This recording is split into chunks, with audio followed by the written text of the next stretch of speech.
Hi guys, Shavich here. So I have a question for everybody. How come we like cheap food but want expensive clothes and shoes?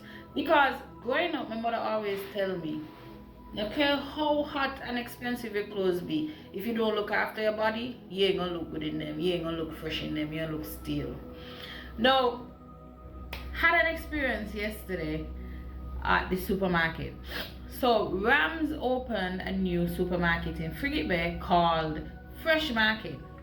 Now I'll admit some of the things in there do cost a lot more than certain areas, but you also have a lot of stuff in there that I find is quite affordable. And it's interesting because they seem to want to provide a higher quality of food. A lot of the vegetables in there you would not find in the typical supermarket. I saw grapes from South Africa. There are a lot of sprouts. They have many different type of mushrooms, and I will be trying to taste test all those mushrooms because I love mushrooms. And we were even able to pick up some mutton or lamb meatballs where all the boxes were ticked. Grass fed, no hormones, this, that, da, da, da, da, da. Good products, better products. I also saw a lot of products out of the UK and Europe, and I appreciate that. So while we're in there shopping, there's this guy and his family, and he's walking around, he's saying, oh, in here for poor people, in here for black people, in here's for white people, let me go to in here, they say for poor people. And so he comes out the shop.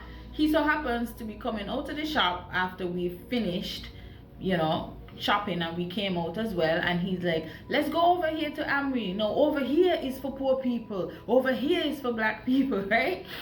And so there's this other black lady there, and I know her. She lives in what was their name? She lives in Silver Reef, but she's black, but she's, I think, is American, and she's confused. She's looking at him, and she's with her mushrooms in her hand, and she's like, huh? Cause he's like, this is not for black people. She's in there like, huh? She's spending US, and to her the prices are not blasphemous as blasphemous as they are to us, apparently, right? So he goes over into Amber, and he's like, pick up the bread and da da da. So I wasn't gonna say anything because you never really know if people gonna abuse you, how they're gonna take it. But the Lord said the ways in me was like digging me heart, so I had to say something. So I pick up a gluten-free loaf. I don't usually buy bread because I make my own most of the time. But there's some days where it just costs me more. It costs me less to buy it than to make it, right? Time-wise.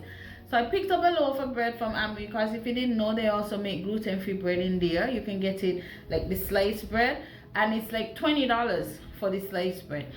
And I said, you see the price on my bread? It's $20. And he said, yeah. I said, yeah, because I can't eat this. I can't eat the flour. I said, there's a lot of us in St. Kitts who can't eat that and who should not be eating that and who should be paying attention to the type of food that we buy, right?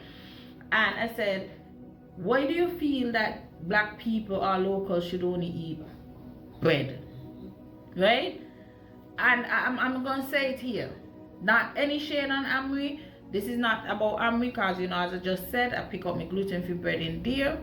This is not anything about to put shade on Amri, but bread in general, and the way that Kittitians massacre bread every day.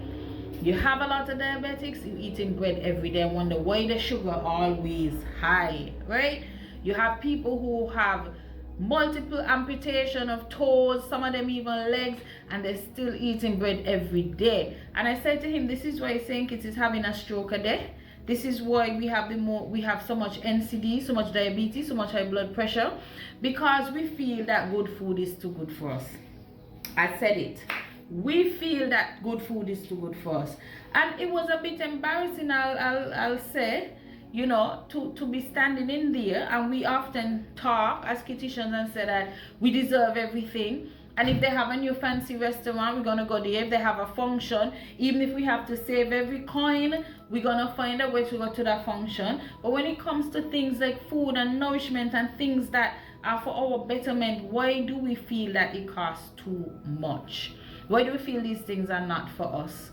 And partner, if you're listening, like, let me tell y'all, in the end, he was actually a quite reasonable person. I think he just liked to make jokes and stuff as well. and we have some good reasoning and so forth, but it just brought the whole topic to mind, right? Culturally, the way we approach food, we need to rethink it, because no matter how much money you go after, no matter how much accolades you go after, how much degrees you go after, how much cars you go after, if you do not look after this, how will you be able to benefit from any of those things? If we are sick, right, the money you're saving all the time, right, ain't buying proper food, like back in the days, she said she won't feed your stomach, she just eat bread and won't buy a proper meal just to save all the money.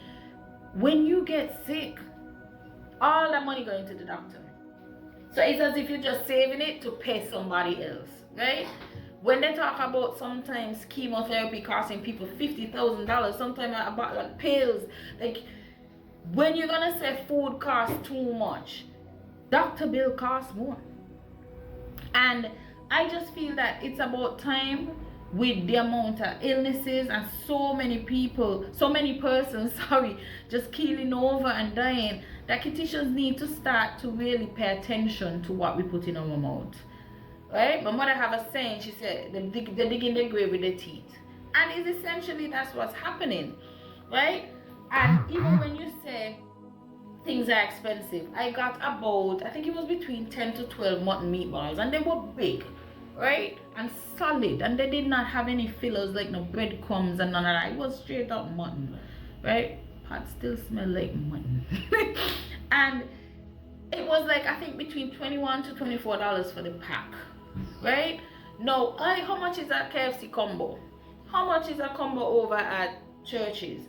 And not again pulling down anybody business, but when this is your main diet, and I know it right up in the cost, it costs more, and pound for pound what you get out of these foods as opposed to what you get out of the fast food, right? So we need to, I just feel like we need to rethink the way we approach food, and why we feel that the only fancy food we want is out of a fancy restaurant. And a lot of times you go to these fancy restaurants and the food ain't even that hot, because it's not healthy. I do not consider food fancy if it ain't healthy. If it ain't gonna benefit my body, it ain't gonna be fancy to me. And ladies, if you wanna look good, if you wanna have proper skin, if you wanna age well, you got to eat real food, and you got to eat proper food, right? And I could go deeper and talk about, why we feel this way, but I'm not gonna make this video too long. But just saying, think about it. Without your body, you cannot exist in this plane. You cannot wear the hot up, good up clothes. You cannot wear the costume in December if you're sick. So if you need this body to do all of that, wouldn't it make sense to take care of it? If somebody gave you a Lamborghini tomorrow, would you throw cooking oil in the tank for gas? You would not. You would guard that and make sure that everything on it good. So why do you not treat yourself with the same measure of respect and honor that you would do your material things? Because without your body, without you being here, you cannot take advantage of the material things. And so I just wanted to come on and talk about that a little bit, and encourage us to start saying, hey, I'm good enough to eat some organic food, I'm good enough to have a grape from South Africa or from France. Why the heck not? So because I'm black mean I can't eat proper food? Because I am black mean I can't have proper nutrition? Oh no. We need to rethink wealth and what we deem important. So let me know what you guys think in the comments. So yeah guys, so if you are interested in hearing more about, like my thoughts on Caribbean food culture and how we need to reimagine it or change it to improve our health, because the MCD problem is not just a thinking problem, that's non-communicable diseases, such as high blood pressure, diabetes, and so forth. But that's not just a think, it's a needless problem alone. That's Caribbean wide. But for a lot of, at least the Caribbean countries and in the US and so forth, it's a problem in the black community, especially diabetes and high blood pressure.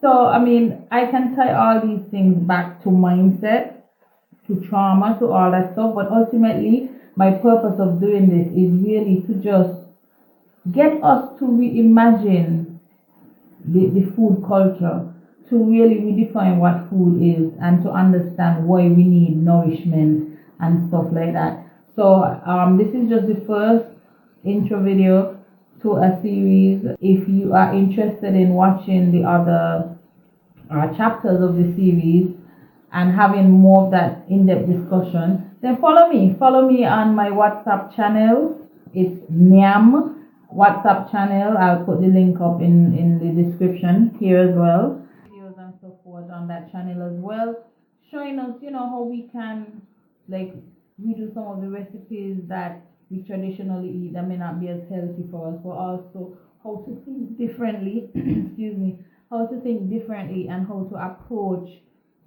diet and nourishment in a way that builds us up, because we're experiencing, more, again, access to more wealth, knowledge, and stuff. But if we are going to go into this era sick, maimed, what's the point? If you don't have the health to enjoy the things that you're working hard for, what's the point?